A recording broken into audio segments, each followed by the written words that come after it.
Kahit maaga ka, kahit nagmamadali ka, ito naman ang problema. Napakahaba ng pila sa LRT, sa MRT. At para bang araw-araw mong ipinaglalaban ang iyong karapatan na makasakay sa bulok na bagon na nagsisiksikan. Check mo, dala mo ba ang payong mo? Umuulan sa tren. Kung paanong katulad ng nakikisakang magsasaka, binubuno mong maipundar ang maliit na kita para masuportahan sa pag-aaral ang iyong kapatid. Tapos dadagdag pa yung K-12. Ay telo siyang talaga ang beauty mo. Kung paanong ang maliit na sahod ay hindi magkasya, kaya ka inaaway ng iyong jowa.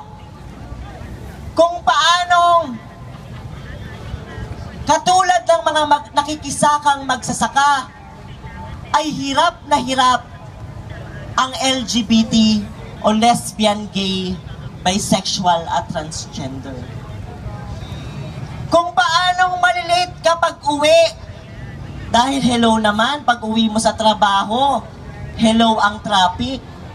Pagdating mo pa sa bahay, ang sasabihin sa'yo, saan ka na naman galing, bakla ka? Naglamyarda ka na naman. Akala nila rumampa ka. Sa dami ng iyong problema, iisipin mo na lang mag-abroad. Baka kasi na sakaling nasa abroad ang iyong kapalaran o nasa abroad ang iyong swerte. Pero maaalala mo si Mary Jane Veloso na napakarami nating kababayan sa abroad, dusa ang napala dahil sa gobyernong pabaya. Kung sa paanong ang napakaliit mong sahod hindi magkasya, kaya ang iyong sahod sa susunod na buwan, ipinangungutang mo pa lang. Kung paanong sa 5 taon ni Aquino, walang naipasang batas para sa aming LGBT, puro pangako, nga ang Pilipino. Pero hindi po tulad ni Aquino, hindi ko kayo i-etsyusin. Kung paanong magkakasakit ka, yung mga kapatid mo mag-aasawa, ikaw bilang baklang breadwinner, mauobliga kang alagaan ang matatanda at bata sa iyong pamilya. Pag nagkasakit ka, masakit kasi walang mag-aalaga sa iyo. Alam niyo po ba, 30 na Pilipino ang nahahawa o nagpo-positibo sa HIV sa isang araw. Ang masakit dito, marami sa ating kababayan, dahil sa salat ang kanilang kaalaman, wapakels. Ano nga ba naman ang kamalay-malay ni Aling Kuring tungkol sa HIV na nakamamatay pala ang HIV? Ano naman ang pakialam ni Manggardong Manggugupit sa HIV? Hindi nga niya alam na siya, pwede din siyang mahawa.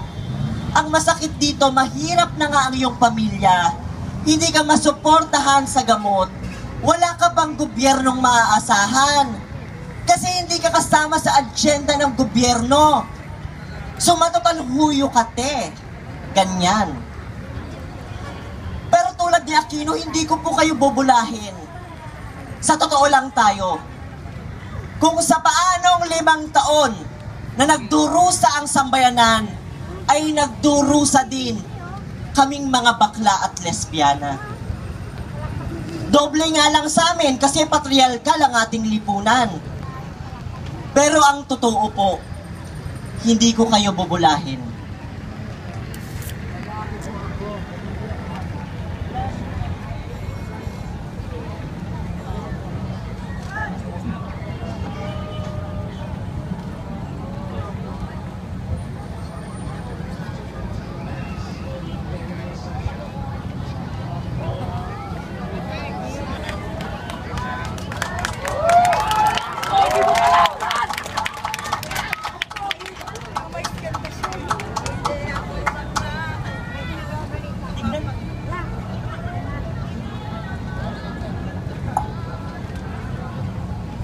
Tingnan niyo po ako ngayon.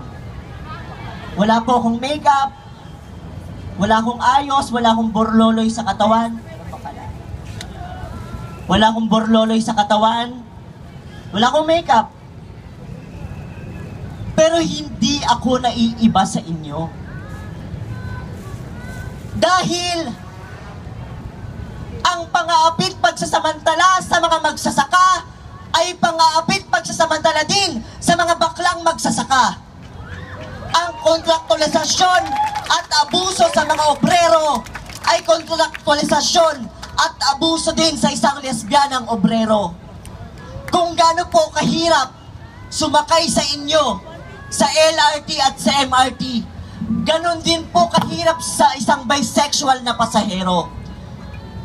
Kung gaano po kahirap magbayad ng matrikula, ganon din po kahirap magbayad ng matrikula para sa isang transgender na estudyante. Hindi po ako naiiba sa inyo. Hindi po tayo nagkakaiba.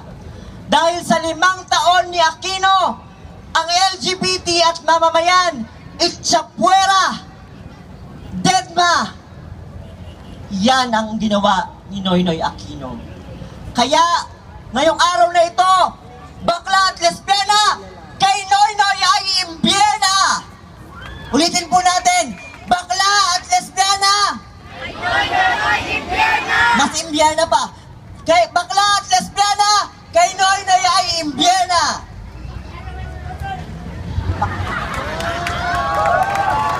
Kaya yun, maraming pong salamat. Mabuhay ang sambayan ng Pilipino. Sulong girl, boy, bakla at tomboy.